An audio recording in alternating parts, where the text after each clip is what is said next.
की ज्योतिर्लिंग यात्रा में आपका एक बार फिर स्वागत है। नमस्कार, मैं हूं साक्षी तंवर। नमस्कार, मैं हूं संदीप पंड्या। समर्पण की आज की यह धारा आ पहुंची है भगवान भीमा शंकर के धाम में, जो कि महाराष्ट्र के सह्याद्री पर्वत श्रृंखला पर भीमा नदी के तट पर बसा हुआ है।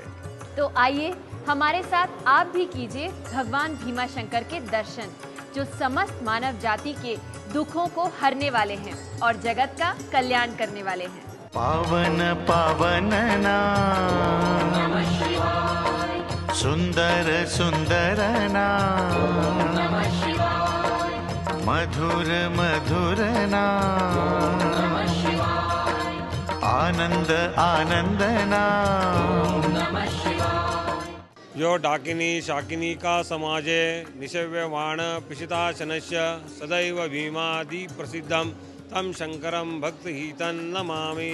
करजन कृतं वा कायजं कर्मजं वा श्रवणनयनजं वा मानसिं वा अपराधं विहितं वा सर्वमेतस्मस्व। जय जय करुणाब्धे श्री महादेव शंभो। नमः पार्वती पते हार हार महादेव। बोल भीमा शंकर भगवान की जय। भीमा शंकर, भीम शंकर भी कहते हैं, भीमा शंकर कहते हैं। ये पुणे स्थान जो है उसी के समीप में सह्य पर्वत है। तो जो 7 कुल पर्वत हैं, कुल पर्वतों की एक श्रेणी होती है। तो महेंद्रो मलयः सह्यः सुक्तिमान वृक्ष पर्वतः विंध्यस्य परियात्रस्य सप्तैते कुल पर्वताः। इसमें जो सह्य पर्वत है, सह्याद्री चल कहते हैं उसको, उस पर ही ये भीमा शंकर जी का स्थान है। यद्यपि डाकिन्याम भीम शंकरः कहकर डाकिनी स्थान में बात कही गई है, लेकिन डाकिनी स्थान वहाँ दिखाई नहीं पड़ता। इसलिए कुछ लोगों ने इसका जो संबंध है वो आसाम के कामरूप से भी जोड़ा है। आसाम में जो कामरूप जिला है, तो वो आसाम में एक स्थान है जंगलों में, वो भी भीम शंकर के नाम से प्रसिद्ध है। वहाँ कहते हैं वो स्थान डाकिनी स्थान है, इसलिए मुख्य स्थान तो वही है। पर पुणे का या महाराष्ट्र का जो ये भीम शंकर है, ये 12 ज्योतिर्लिंग में इनकी मान्यता है।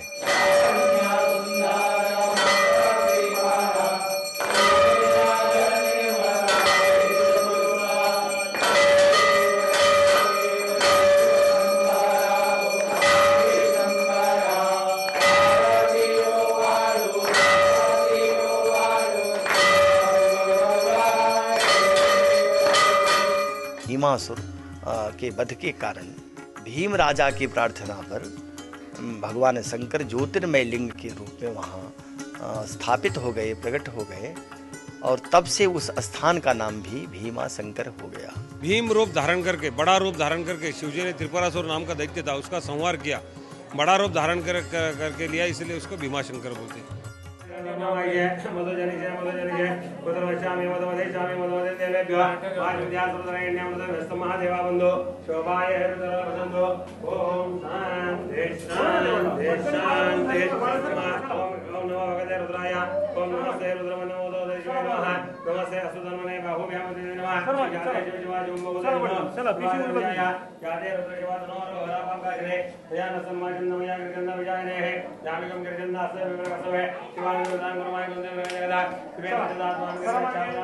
शिवजी ने इधर तपस्या किया, तपस्या करने माता जी की तपस्या किया, माता जी को प्रसन्न करके लिया। प्रसन्न होने के बाद माता जी की शक्ति और शिवजी की शक्ति, दोनों की शक्ति एक हो गई और अर्धांगी पार्वती के रूप में हो गया, अर्धनारी नटेश्वर का रूप हो गया।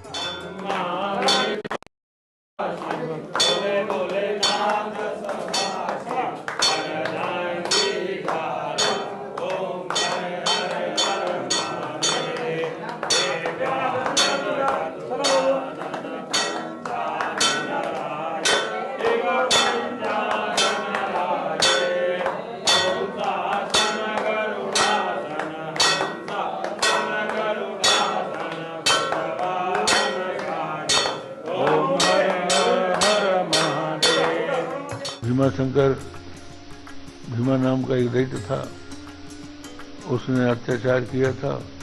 ऋषि मुनियों ने भगवान से प्रार्थना करके भगवान शंकर से अनुरोध किया, तो उन्होंने उसका वध करके उन ऋषियों के दुख को दूर किया, उनको बचाया। इसलिए उनका नाम भीमाशंकर।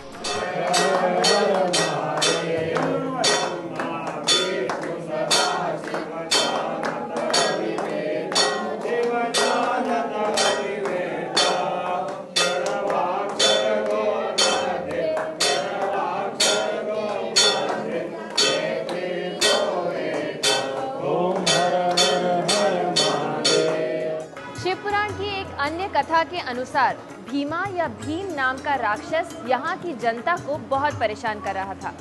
अपनी जनता को उसके प्रकोप से बचाने के लिए राजा ने भगवान शिव की अखंड आराधना शुरू की और जैसे ही भीमा राक्षस को इस बात का पता चला, वो दौड़ा हुआ उस स्थान पर पहुंचा जहां राजा ने शिवलिंग की स्थापना करके आराधना शुरू की थी।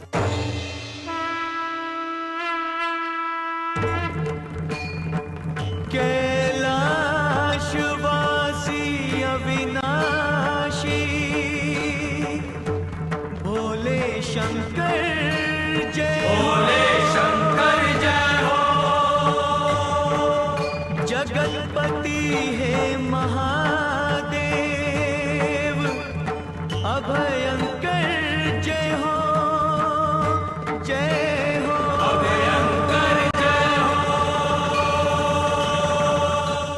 लेकिन भीमा भी बहुत शक्तिशाली था। उसने भगवान शिव के साथ घोर युद्ध किया, ऐसा जिससे सारा संसार थरथराने लगा। तब नारद मुनि की प्रार्थना सुनकर भगवान शिव ने अपनी हुंकार मात्र से अग्नि को प्रकट किया और उस अग्नि में भीमा को जलाकर भस्म कर दिया।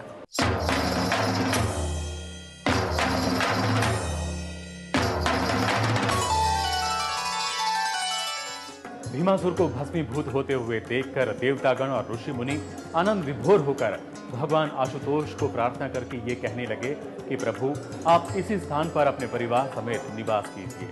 और उनकी प्रार्थना को सुनते हुए भगवान शिव यहाँ ज्योतिर्लिंग स्वरूप में विराजे। भीमासुर नाम के राक्षस का वध करने के कारण भी शायद उनको भीमाशंकर कहा जाता है।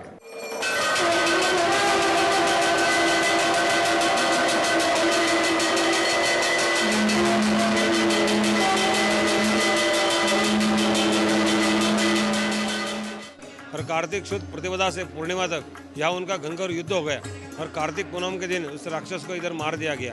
मारने के बाद शिवजी इस स्थान पर विश्रांति के लिए बैठे। ये इनका यहाँ विश्रांति का जगह है। 15 दिन का उनको मारने के लिए श्रम हो गया। उसके आंग में जो पसीना निकला, श्रम की धारा निकली, यहाँ से वो भीमा नदी का उत्पत्ति का स्थान है।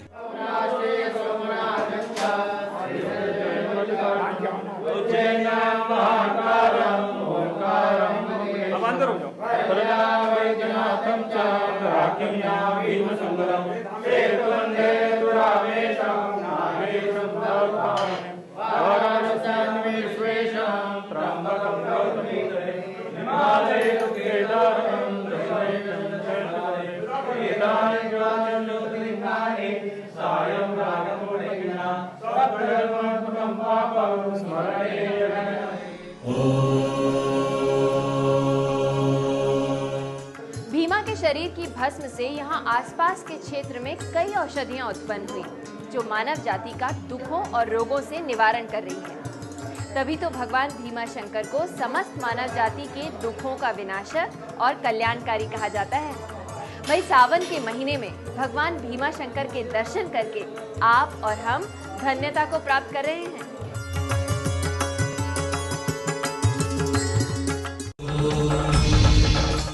जय जय बोले जय शिव शंकर, जय जय बोले जय शिव शंकर, जय जय बोले जय शिव शंकर, जय जय बोले जय शिव शंकर, जय जय बोले जय शिव शंकर, जय जय बोले जय शिव शंकर। श्रावण मास में हर दिन मंदिर सुबह 3 बजे खुलता है और रात को 11 से 11:30 के बीच में बंद होता है। उस दिन में हर दिन भगवान को सुबह अभिषेक पूजा होता है। दोपहर के 12 बजे एक बार आरती, हमारा मंदिर का पूजा होता है। 2:30 बजे फिर एक बार आरती होती है। शाम को फिर आरती होती है। आने जाने वाले भक्तों, बाकी के समय में आने जाने वाले भक्तों को समय दर्शन के लिए खुला रखते हैं।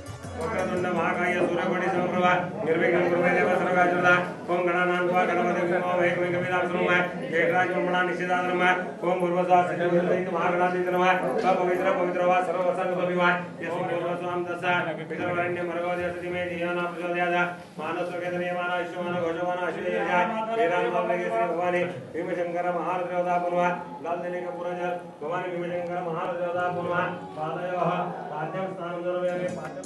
इनके दर्शन मात्र से पातक तो नष्ट होते ही हैं, जो पंच पातक कहे गए अथवा उपपातक जितने भी होते हैं, 5 पातक होते हैं।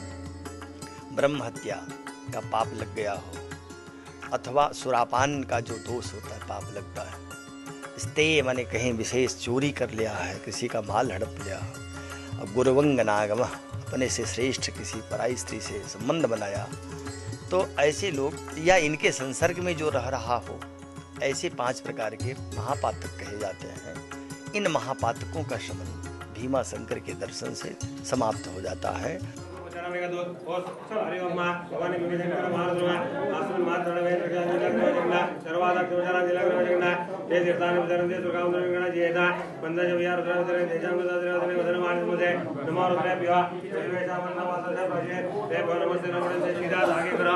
दही लगाने का भगवान को नदी ग्रहण देवेजा, दही से घिसने का भगवान को नदी ग्रहण देवेजा, दही से भगवान को नदी दोनों मार्च दूसरा ये सिक्योरिटी बोला है सभी बाहर की वस्तु है। फिर एक बार सीधा आगे करो, मधु लगाने का मधु वातार्थ मधु सेंधवा मधु सोमनारायण में मधु स्नानांजन भगवान भीमशंकर महारुद्रवदा पुनः याय मंगलम महेंद्र से प्राप्त जय समागते आनंदमरामयामि शुद्धोदक स्नानांजन भगवान भीमशंकर महारुद्रवदा पुनः याय मंगलम महेंद्र से प्राप्त समागते पृथ्वी पूजमानस्य थोड़ा भगवान भीमशंकर महारुद्रवदा पुनः यम मंगलम महेंद्र से प्राप्त समागते भगवान का जल आरती लगाने का। आज भी उसी रूप में लोग जाते हैं, दर्शन करते हैं, पूजन करते हैं। जो पूजा का विधान है वो अभिषेक करने का भी विधान है, विधिवत अभिषेक भी किया जाता है, और दूध से भी, कभी घी से, कभी शहद से, कभी शक्कर से, और या गन्ने के रस से गंगा जल लेकर के लोग जाते हैं, दर्शन करते हैं, पूजन करके अपने को कृतकृत्य बना लेते हैं।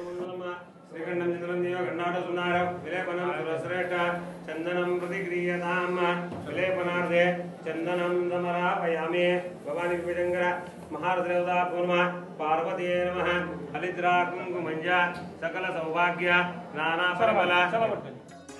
पुष्पदंत ने जो प्रार्थना किया है, गंधर्व राज पुष्पदंत था और शंकर जी के निर्माल्य का उल्लंघन किया। शंकर जी ने उसको श्राप दिया, भ्रष्ट हो गया, गंधर्व से वो पतित हो गया।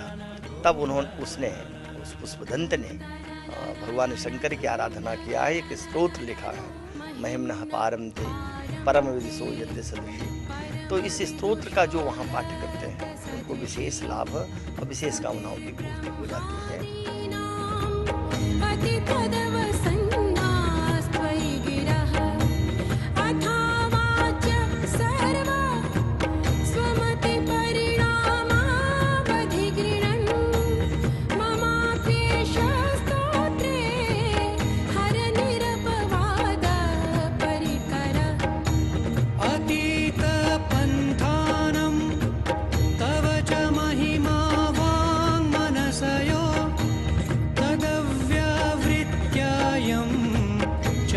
चकितमभिधत्ते श्रुतिरपि सकस्य स्तोतव्यः कतिविधगुणः कस्य विषय पदे त्वर्वाचीने पतति न मन कस्य न वच।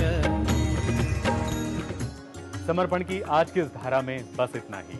भगवान भोलेनाथ के ज्योतिर्लिंगों के एक और धाम से हम आपके सामने फिर उपस्थित होंगे। तब तक के लिए नमस्कार।